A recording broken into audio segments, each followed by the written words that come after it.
ሁለተኛው ስያሜ ደግሞ ጾመ ሁዳዴ የሚል ሲሆን አብይ ጾም የካሳ ጾም ይባላል ማለት ነው። የጌታ ጾም ይባላል ደግሞ ሁለተኛው ክፍል። ይህም ከቅድስት ሰኞ እስከ ሆሳዕና ዋዜማ ዓርብ ድረስ ያለው 40 ቀን ነው። በመጨረሻም እንግዲህ የ2018 ዓ.ም የአብይ ጾም የሚጀምረው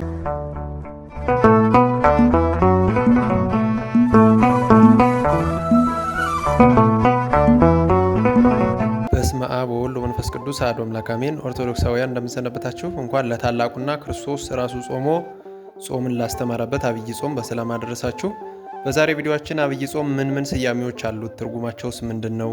እንዲሁም አብይ ጾም 3 ክፍሎች አሉት። እነዚህ 3 ክፍሎች ምን ናቸውና የዘንድሮ የ2018 ማለት ነው አብይ ጾም መቼ ይጀምራል የሚሉት ጥያቄዎችን እንመልሳለን። ለቻናላችን አዲስ የሆናችሁ ቻናላችንን ሰብስክራይብ በማድረግ ጀምሩ። ጾም ማለት እንግዲህ ሰውነትን ከሚያስፈልጋቸው ነገር ሁሉ መከልከል፣ ለስጋ የሚመቸውን ነገር በሙሉ መተው ማለት ነው። ጌታችን መጾም ሳያስፈልገው የጾመው በጾም መሳሪያነት ዲያብሎስን ድል ታደርጋላችሁ ብሎ ትምህርትን ሲሰጠን ነው። እርሱ ድል አድርጎታል። ካልጾሙ ካልጸለዩ ሰይጣንን ድል ማድረግ እንደማይቻል ጌታችን መድኃኒታችን ኢየሱስ ክርስቶስ ለእኛ ምሳሌ ሆኖ አሳይቶናል ማለት ነው። ጾም ፊትን ወደ እግዚአብሔር ማቅናት እንደሆነ እንዲሁም በነነዌ ሰዎች አይተነዋል። በዚህ ባለፉት 3 ቀናት የጾም ነው የነነዌ ጾም ማለት ነው። ምክንያቱም እነዚህ ሰዎች ወደ እግዚአብሔር የተመለሱት በጾም ነው። ኃጢአታቸው እጅጉን ገዝፎ ቅድመ እግዚአብሔር ስለደረሰ የጌትነቱ ቁጣ አስቀድሞ ከመምጣቱ በፊት ንስሐ እንዲገቡ መሐሪ የሆነ እግዚአብሔር ነቢዩ ዮናስን ልኮላቸው ነበር። ሕዝቡም የነቢዩ ዮናስን ስብከት ሰምተው ከክፉ ስራቸው ሁሉ ተመልሰው ተጸጽተው ከትንሽ እስከ ትልቅ ማቅ ለብሰው አመድ ነስንሰው ጾመዋል። ሕፃናትና እንስሳትንም ሳይቀር የንስሐቸው ተካፋይ እንዲሆኑ አድርገው ነበር ማለት ነው። በዚህ ጊዜ የፍጥረቱን መዳን እንጂ መጥፋቱን የማይወድ ልዑል እግዚአብሔር ቁጣውን በትዕግስቱ መዓቱንም በምሕረቱ መልሶ በይቅርታ ጎብኝቷቸዋል። ከተቃጣው መቅሰፍትም እና እንዲሁም ጥፋት አድኗቸዋል ማለት ነው። ወደ እግዚአብሔር በጾም በጸሎት የተመለሱ ድህነትን እንዳገኙ ሁሉ ያልተመለሱ ደግሞ ሲጠፉ በዚሁ በመጽሐፍ ቅዱስ ላይ ሰፍሮልን እናገኛለን። ለምሳሌ የሰዶምና የገሞራ ሰዎች እንደ ነነዌ ሰዎች ወደ እግዚአብሔር ባለመመለሳቸው ሁሉ እሳት ከሰማይ ወርዶ አቃጥሎ አጥፍቷቸዋል ማለት ነው። ይህ ጾም ጌታችንና መድኃኒታችን ኢየሱስ ክርስቶስ ከተጠመቀ በኋላ 40 መዓልትና ሌሊት ከቆመ ሳያርፍ ከዘረጋ ሳያጥፍ የጾመው ጾም በመሆኑ አብይ ተብሏል፣ ወይም አብይ ጾም ተብሎ እንጠራዋለን ማለት ነው።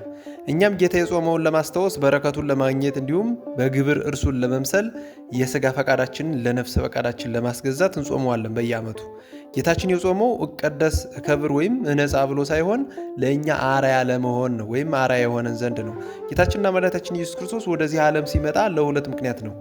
አንደኛው ለቤዛነት ነው፣ ቤዛ የሆነው ዘንድ አዳም ያጠፋውን ጥፋት ይክስለት ዘንድ ለካሳ ለቤዛነት መጥቷል ማለት ነው። ቤዛችን ነው መድኃኒታችን ኢየሱስ ክርስቶስ። ሁለተኛው ደግሞ ለአርአያነት ነው። ይህን አታድርግ ተብሎ ሕግ የተሰራለት የሰው ልጅ ሕጉን አላከበረምና አድርጎ ያሳየው ዘንድ በተግባር አድርጎ ያሳየው አርአያ የሆነው ዘንድ የተግባር መምህር የሆነው ዘንድ ለአርአያነት መጥቷል ማለት ነው መድኃኒታችን ኢየሱስ ክርስቶስ።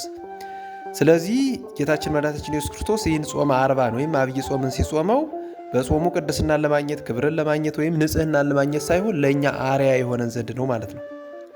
አብይ ጾም 8 ሳምንታትን ወይም 55 ቀኖች ያሉት ሲሆን በውስጡ 8 ቅዳሜዎች እንዲሁም 7 እሁዶች ይገኛሉ። ይኸውም ስንደምራቸው 15 ቀን ሆነ ማለት ነው። ጾሙ በተለያዩ ስሞች ይጠራል። እንግዲህ አንደኛ ጌታችንና መድኃኒታችን ኢየሱስ ክርስቶስ ከተጠመቀ በኋላ የጾመው በመሆኑ እንደዚሁም በመዝሙር 47 ቁጥር 1 እና መዝሙር 46 ቁጥር 5 ላይ በመዝሙረኛው ዳዊት አብይ እግዚአብሔር ወአብይ ኃይሉ አብይ እግዚአብሔር ወብዙ ሀኮቴቱ የተባለ ጌታችን የጾመው ጾም በመሆኑ አብይ ጾም ይባላል። የመጀመሪያ ዋነኛ ስያሜው አብይ ጾም የሚል ነው ማለት ነው። ሁለተኛው ስያሜ ደግሞ ጾመ ሁዳዴ የሚል ሲሆን ትርጉሙም በጥንት ዘመን ገባሮች ለባለ ርስቱ የሚያርሱት መሬት ሁዳድ ተብሎ ይጠራ ነበር። ሁዳድ ማለት የመንግስት ርስት ማለት ነው። የመንግስት ሁዳድ በሚታረስበት ጊዜ አዝመራው በሚሰበሰብበት ጊዜ ልጅ አዋቂ ሳይባል የመንግስት ዜጋ ሁሉ ለስራ ታጥቆ እንደሚነሳ አብይ ጾምም ሰራየ ሕግ ኢየሱስ ክርስቶስ የጾመው በመሆኑ ምዕመናን ይህን እያሰቡ ከትንሽ እስከ ትልቅ የሚጾሙት ስለሆነ ጾመ ሁዳዴ ተብሏል ማለት ነው። ሌላኛውና ሶስተኛው ስያሜው ደግሞ የካሳ ጾም የሚል ሲሆን አዳምና ሔዋን አትብሉ የተባሉትን በመብላታቸው ከገነት ለመባረር ለውርደትና ለሞት ለሲኦልም ባርነት የበቁት በምን ምክንያት ነበረ? በልተው ነበር የተሰደዱት። አዳም ከገነት ሲባረር ረሃበ ጸጋ ወይም መንፈሳዊ ረሃብ ደርሶበት ነበርና ዳግማዊ አዳም የሆነ ጌታችን መድኃኒታችን ኢየሱስ ክርስቶስ በሆድ ምክንያት ድቀት አግኝቶት ወይም ውድቀት አግኝቶት የነበረ ረሃበ ጸጋ ደርሶበት የነበረውን ቀዳማዊ አዳምንና ልጆቹን በፈቃዱ በፈጸመው ጾም ካሳን ከፍሎለታል ማለት ነው። ለአዳም የከፈለው ካሳ ነው ማለት ነው። ስለዚህም አብይ ጾም የካሳ ጾም ይባላል ማለት ነው። ሌላኛው ትርጉሙ የዚህ ጾም አራተኛ ስያሜው ደግሞ የድል ጾም የሚል ሲሆን አዳምና ሔዋን ከዚህ ዓለም ርቃ በምትገኘው በገነት ሳሉ በምክረ ከይሲ ተታለሉና ድል ሆኑ። ለእነርሱ የሰጣቸውን ተስፋ ሊፈጽም የመጣ ክርስቶስም ዲያብሎስን ድል ያደርግልን ዘንድ ተጠምቆ ሳይውል ሳያድር ከዚህ ዓለም ርቆ ወደ ገዳም በመሄድና ከሰው ተለይቶ 40 መዓልትና ሌሊት በመጾም ዲያብሎስን እንዲሁም ፈቃደ ሥጋችንን ድል የምናደርግበትን ኃይል አጎናጸፈልን። ስለዚህ አብይ ጾም ሦስቱ አርእስተ ኃጣውእ የሚባሉት ድል የተነሱበት ዲያብሎስ ያፈረበት ስለሆነ የድል ጾም ይባላል ማለት ነው። እንዲሁም ሊቀ ነቢያት ሙሴ 40 ቀንና ሌሊት በሲና ተራራ ጾሞ እስራኤል ዘሥጋን ከሕገ ልቡና ወደ ሕገ ኦሪት ያሸጋገረ ሲሆን ጌታችን መድኃኒታችን ኢየሱስ ክርስቶስ ደግሞ እስራኤል ዘነፍስ የምንባለው እኛን ከሕገ ኦሪት ወደ ሕገ ወንጌል 40 መዓልትና 40 ሌሊት በመጾም ያሸጋገረን በመሆኑ የመሸጋገሪያ ጾም እየተባለም ይጠራል ማለት ነው ይህ ጾም። የዚህ ጾም ሌላኛው ስያሜው ደግሞ ጾመ አስተምህሮ ሲሆን ይህም የተባለው ክብር ይግባውና ጌታችንና መድኃኒታችን ኢየሱስ ክርስቶስ ያለ ድካም ሁሉን ማድረግ ሲቻለው መምህረ ትሕትና ነውና አርያውን ሊተውልን ራሱን ዝቅ አደረገ። እኛን ወደ እርሱ በፍቅር ይስበን ዘንድ አስቀድሞ ወደ እኛ መጣ። መጥቶም ረሃባችንን ተራበ፣ ድካማችንንም ደከመ፣ ፈተናችንንም ተፈተነ። ስለዚህ በጾሙ ትሕትናን ትዕግስትንና ድል ማድረግን ስላስተማረበት ጾሙ ጾመ አስተምህሮ ይባላል ማለት ነው።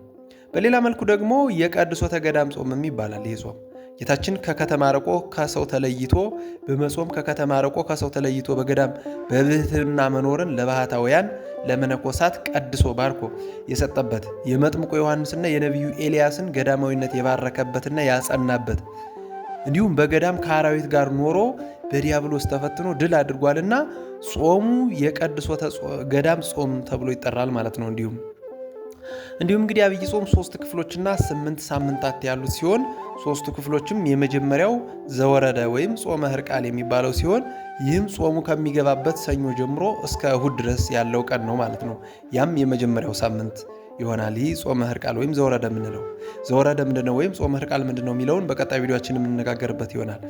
የጌታ ጾም ይባላል ደግሞ ሁለተኛው ክፍል። ይህም ከቅድስት ሰኞ እስከ ሆሳዕና ዋዜማ ዓርብ ድረስ ያለው 40 ቀን ነው። ይህም የጌታ ጾም የተባለው ጌታችንና መድኃኒታችን ኢየሱስ ክርስቶስ የጾመው 40 ቀን ስለሆነ ነው ማለት ነው።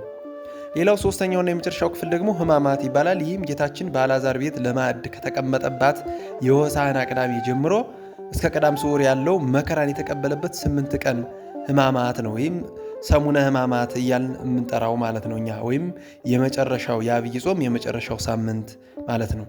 ይህም ጾመ ሕርቃል 7 ቀን እንዲሁም የጌታ ጾም 40 ቀን እንዲሁም ሰሙነ ሕማማት 8 ቀን በጠቅላላው ሲደመር 55 ቀን ይሆናል ማለት ነው። በድምሩ አብይ ጾም 55 ቀናት ያሉት ይሆናል ማለት ነው። በመጨረሻም እንግዲህ የ2018 ዓ.ም የአብይ ጾም የሚጀምረው የካቲት 9 ቀን 2018 ዓ.ም እንደሆነ ሁላችሁም ልታውቁ ይገባል ማለት ነው። ያስተማረን የመከረን የአባቶቻችን አምላክ ስሙ የተመሰገነ ይሁን። ጾሙን የበረከት ያድርግልን። በቀጣይ ቪዲዮ እስከምንገናኝ ቸር ሰንብቱ።